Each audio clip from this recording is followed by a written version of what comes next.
one of the women went public on Instagram, and I don't know how nobody knew this last year, in which she put out a couple of his text messages and his phone number and threatened him like I could have gotten you in a lot of trouble. So he went to the director of security and said, we don't know what he told him. I'm sure he didn't tell him, hey, I've been getting massages all over town and this one's threatening me. But he said he had a woman threatening him and he put NDAs in his locker. And then the Texans swear they didn't know anything about massages, and I don't know how they would because everybody says it's 101. The plaintiffs say that. Watson's side has said that.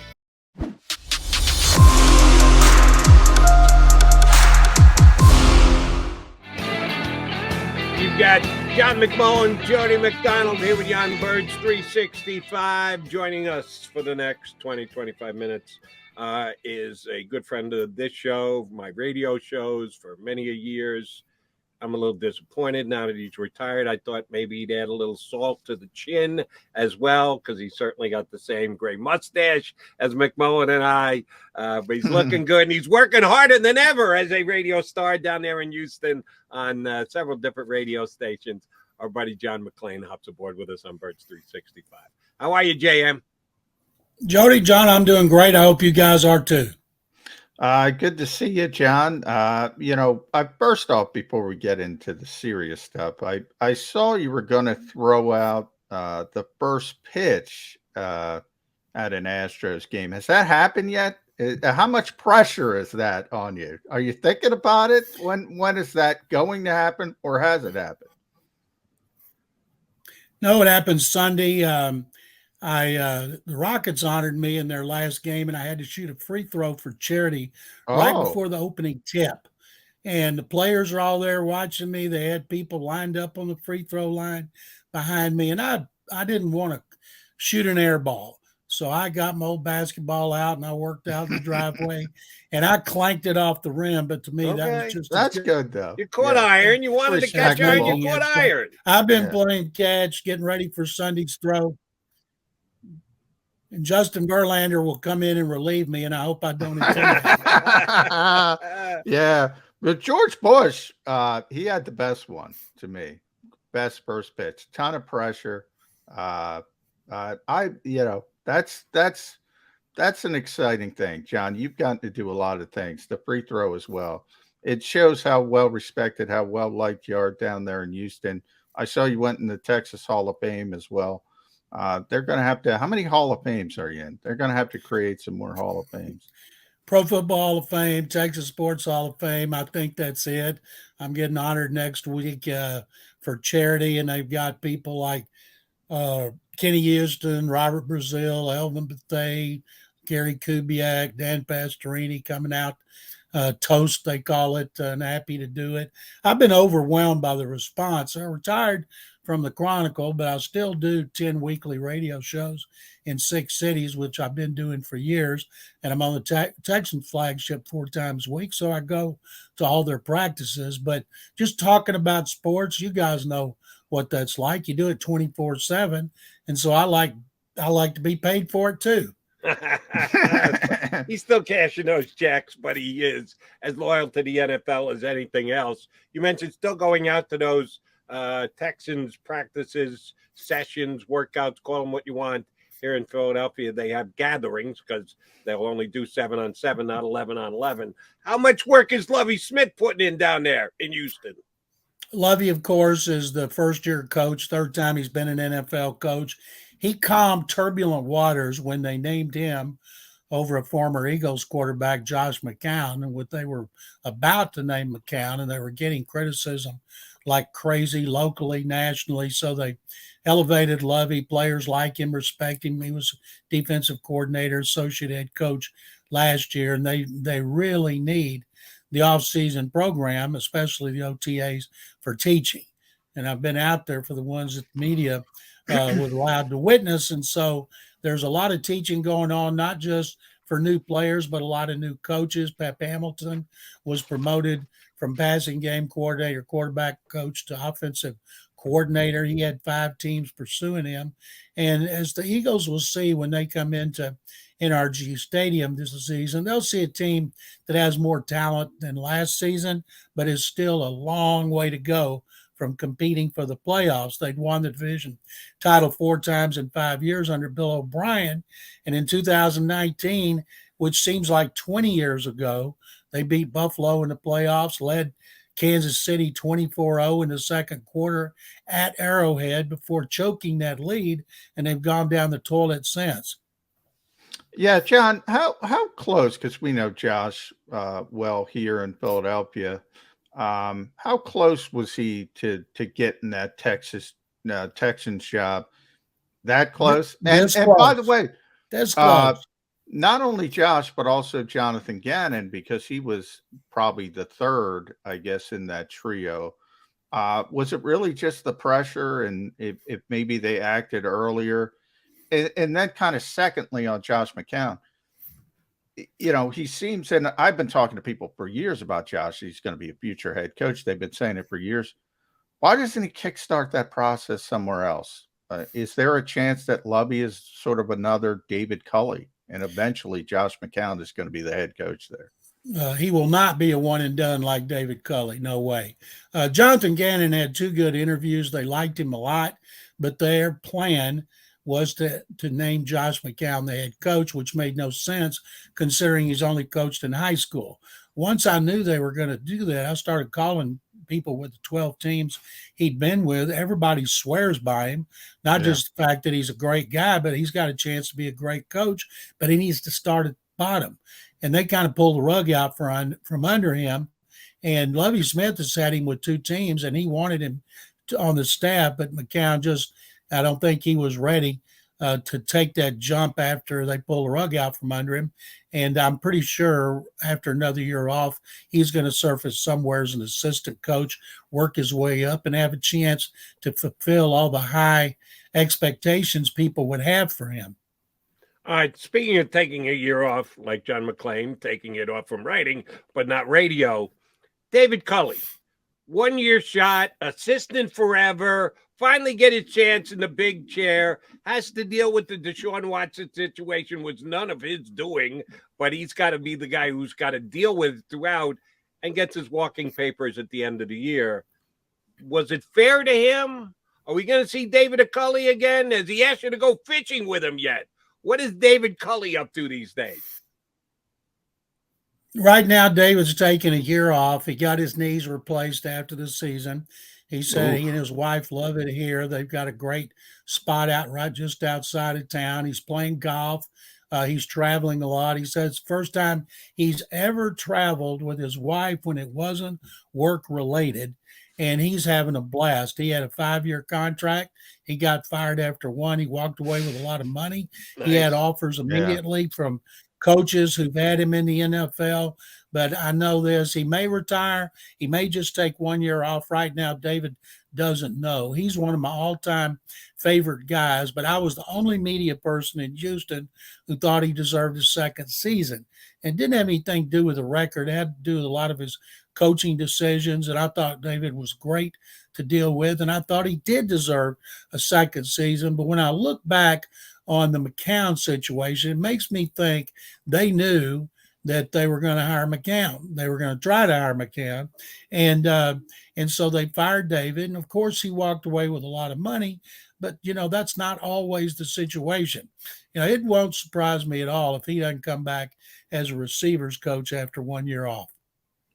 Another high-profile retirement, at least from an NFL perspective, you got to be around Romeo Crennel for a number of years down there in Houston. I guess a 50-year coaching career. One of those guys who I don't think gets the credit he deserves. What are your thoughts on Romeo, John? Bill O'Brien hired him as his first defensive coordinator when he came in here in 2014. We thought Romeo had retired in 2013, but those coaches get it in their blood. They don't walk away until they absolutely have to. So Romeo came in as the coordinator, did a terrific job when the Texans were winning division titles. And they moved him aside to associate head coach in 2017 to promote Mike Vrabel. Then Vrabel was hired as the head coach of the Titans. Romeo came back 2 years later. They moved up defensive line coach Anthony Weaver as a defensive coordinator. Then Romeo came back. Last year he was interim coach. I've never dealt with somebody that I thought had more class or I had more fun covering just because he's such a good guy. 5 Super Bowl rings as an assistant, 2 with the Giants under Parcells, 3 with the Patriots under Bill Belichick. And he's 74 years old. And I believe now Romeo is finally retired. And hopefully he enjoys his retirement time. All right. A guy who is not retired but is no longer in Houston is your former cornerback, who has continued to not only make it more difficult for his new organization, the Cleveland Browns, but also the Texans, and I'm referring to Deshaun Watson, of course, came out this week that the Texans had actually gotten hotel rooms for Deshaun to be able to get some of the massage sessions that he had, and a security officer from the Texans gave him an NDA paperwork to get some of his masseuses to sign off on so that he didn't get himself in trouble thereafter. So the attorney for those that are suing Deshaun Watson are contemplating adding the Texans to the lawsuits because they're saying that the Texans were complicit if they were offering him NDAs to try and get the masseuses to keep their complaints from Deshaun Watson off. How is the organization dealing with this? They just want to turn the page. They want to get on with the rest of their lives, but they're not being allowed to because there are some things that still need to be determined. How are the Texans dealing with this right now, John? Let me clarify exactly what's happened because there's a lot of misinformation out there. First of all, Tony Busby, who represents the 24 plaintiffs, he's a master promoter. He's a master at winning the battle in the court of public opinion, which is one reason Watson's attorney, Rusty Hardin, went public and had that infamous happy endings quote on my radio station in Houston, Sports Radio 610, a week ago. So what Tony Busby says, if the Texans didn't know, they should have known. Deshaun Watson said in the deposition they didn't know. And what happened, and this is according to one of the plaintiffs, is one of the women went public on Instagram, and I don't know how nobody knew this, last year, in which she put out a couple of his text messages and his phone number and threatened him like, I could have gotten you in a lot of trouble. So he went to the director of security and said, we don't know what he told him. I'm sure he didn't tell him, hey, I've been getting massages all over town, and this one's threatening me. But he said he had a woman threatening him, and he put NDAs in his locker.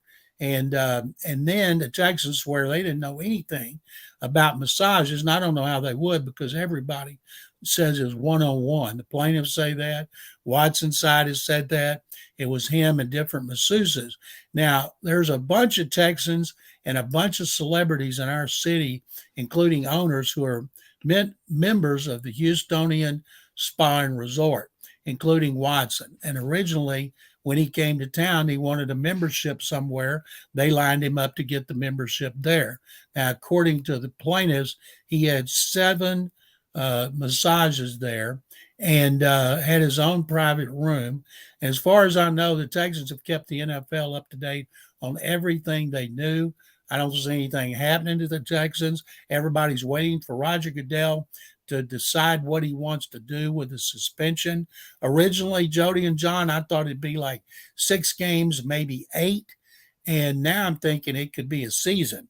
And I tell you, the Eagles made a strong run for him last year before the trading deadline, but only place he would go. And having the no trade clause in his contract helped him tremendously because a lot of teams were interested. And he rejected the Eagles, as he did some others, because he was determined to go to Miami. Not because he thought the Dolphins were going to be a great team, but people who know him well, they were speculating that he wanted to go to South Florida because stars can kind of disappear. And that didn't work out right at the trading deadline because they had a deal worked out 3-1, 3-5. The owner, Stephen Ross, said on Thursday before the Tuesday trade deadline, I want those 22 civil suits settled. And it was the first time Watson gave his people permission to do it, and they could only get 18 of the 22. The other 4 did not want to sign non-disclosures because they wanted to tell their story. And so the story is still being told. And when the New York Times had a number of 66, up from the 44 we knew about. And that's over a year and a half, not over a 5-year period, as Watson insisted in his introductory news conference at Cleveland. Yeah, it's a mess. And 66 is the number Jenny Brent has had for the New York Times. And so I guess some people look at the Houston Texans, and I'm sort of in your camp. Nobody knows the Texans better than you. I get the feeling that it's really, really difficult to police personal behavior. I don't know how the Texans, how that comes up. Hey, you're getting 66 different massage therapists. That might have created a red flag. Do you think the Texans could have done anything or should have done anything or should have known about this? How is it possible to know about this? Or is that unfair? When players leave and go do things on their own at night away from the facility or late afternoon, teams don't police them. Yeah. As far as a quarterback coming to a security director and say, hey, I got a problem with a woman. And he said, well, here, then you better think about using these next time. Only thing I can think of, excuse me, and maybe they did this when he told the security director, and he told him it was one, and he didn't tell him what it was about, but should they have looked into it more? Teams don't keep up with players. They tell them what to do. They tell them what not to do, but you can't be with them 24/7. And not in one lawsuit did they ever say anybody but Watson and the defendant was in the room. There was nobody else there at any point. So what went on, we still don't know for sure. It's what he says and she said. And I've looked at every lawsuit 3 times, except 2 last week, which I've only read once. And they all tell a similar story of what they say he did and what he wanted. And I can tell you this, Jody and John, I am so glad it's not my problem anymore. I'm happy to talk about it on talk shows, Twitter, tweet about it, retweet about it, but not having to worry about Deshaun Watson every 24/7 as I did for almost a year and 4 months. I'm glad he's the problem of the Cleveland Browns. All right, John, I want to ask you a question about the current Texans whose practices you're still attending. I got to give you credit because I've had you on umpteen times over the last year, and you've told me every single time, no, they really do like Davis Mills. And I kept saying, well, what is there to like? Whenever I would see the Texans, he wouldn't impress me. Not that I watch every single snap like you guys down in Houston, but he never jumped up off the field for me. And you said, yeah, but I'm telling you, Joe, they're not going to draft a quarterback. They like this kid. They're going to stick by this kid. They're going to give this kid a chance. And they surely have shown that by their actions during this offseason. They added the kid Mechie from Alabama, who I liked, ended up the season hurt last year, but I think he's got a chance to be a nice player for them. Have they done enough in Houston to put weapons around him to truly give Davis Mills a chance? Still not a fan, Jody McDonald, but the Texans are. Have they done enough to raise the kid's game this year? I wrote a column for the Houston Chronicle after the season, clearly over the last 5 games of the season, that Davis Mills was the best rookie quarterback in the NFL, and that included Mac Jones. and I went over all their statistics. Jones had the benefit of a top 3 running game and a top 10 defense. Texans had the worst running game in the league, the worst in franchise history. Their defense was terrible. Mills didn't have any advantages around him other than wide receiver Brandon Cook and a young tight end and a young wide receiver. And so now they've tried to add. Remember, they didn't have number 1 picks 2 years in a row, didn't have first or second round picks last year, but this year they had a lot of picks, including 2 in the first round, 2 in the second round, and they were undergoing a massive rebuild. This is phase 2 we're looking at. And if things go well, you mentioned John Mechie. John Mechie is a slot receiver. He blew out his knee in the SEC championship game in Alabama. They expect him to be ready in August. He'd play inside between Brandon Cooks and another outside receiver. When the Eagles play, they'll have to cover 6'4", 220-pound Nico Collins, who flashed as a rookie. They've added 2 new starters in the offensive line because their offensive line has been terrible for the last 2 years. So Davis Mills may finally have some help. And in his last 4 games, he was a different quarterback. And in the last game against Tennessee, Titans had to win to get home field advantage in the AFC. He played a great game. Titans won by 3. And they expect big things from him. If it doesn't work out, then they'll be back in the quarterback market next year. But one reason Pep Hamilton stayed here and took a promotion to offensive coordinator and turned down some other teams was because he likes Mills. He's big. He only started 11 games at Stanford. He was thrust into the lineup last year in the second game because Tyrod Taylor got hurt. He played terribly. He was awful. Then he went back to the bench when Taylor came back. Taylor was terrible. They put Mills back in for the last 5, and he was a different quarterback. So watching him at OTAs, he's so much more confident than he was this time last year when he was running around like a chicken with his head cut off. And you can see that he has what it takes to be good. Arm, leadership, intangibles, accuracy, but people still don't know for sure because he's only been good for the last 5 games.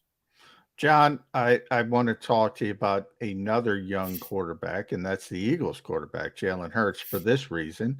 He's a Houston area kid. He used to be a ball boy for the Texans back in the day. Did you get to know Jalen at all over the years when he was down there in high school and those types of things? No, I only deal with NFL guys, but I knew about Hurts because he was a real good player in a suburb called Channelview, and his dad was his coach. And then when he went to college, one of the things that most impressed me at Alabama was the way he stepped aside with so much class for Tua Tagovailoa. And then he came back, and everybody always talked about what a class act he was, how smart he was, and how physically and mentally tough he was. And I think he proved it at Alabama, and then he proved it at Oklahoma. And I don't know what the Eagles' plans were at the time when they drafted him, despite having Wentz. But I've got to think they've been very happy now in his 3rd season. You know they expect him to take another step. And some people may say, well, why in the world were they interested in Watson if they had Hurts? Well, Deshaun Watson's special. In 2020, he was incredible. And that was without DeAndre Hopkins and without other receivers, and he was tremendous. But if Hurts continues to make the progress that he's made each year since he left Alabama for Oklahoma, the Eagles can dethrone the Cowboys and win the NFC East. John, you mentioned the fact that the Eagles and the Texans play this year in November, Thursday night game. As a matter of fact, it looked like the Texans weren't going to have to face A.J. Brown like they have each of the last 3 years as a member of the Titans. Oh, A.J.'s still on the schedule. They're going to have to play him again when the Eagles come to town for that November game. A.J. Brown's had a pretty damn good career to this point. We're lucky to have him here in Philadelphia. We were surprised that he landed here. Your take on A.J. Brown now with the Philadelphia Eagles?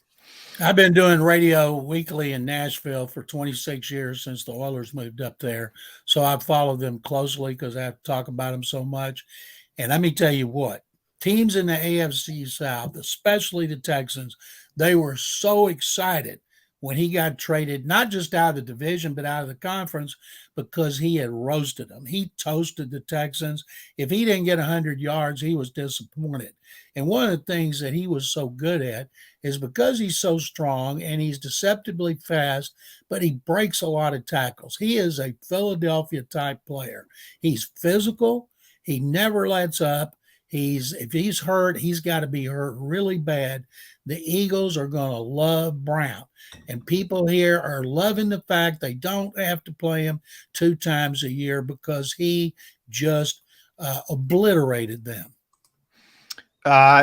John, let's talk about the corners, though. Obviously, Derek Stingley is down there now as the high-level first-round pick, but also our old buddy Steve Nelson, veteran cornerback, landed in Houston.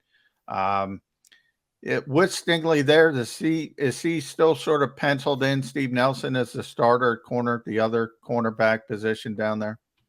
Right now, last year their secondary was awful, which is one reason they drafted Stingley 3rd overall and Baylor safety Jalen Petrie high in the 2nd round and signed Steven Nelson and some other DBs. The secondary was awful, and they let their best player, safety Justin Reed, get away in free agency, and he went to Kansas City, and nobody could blame him.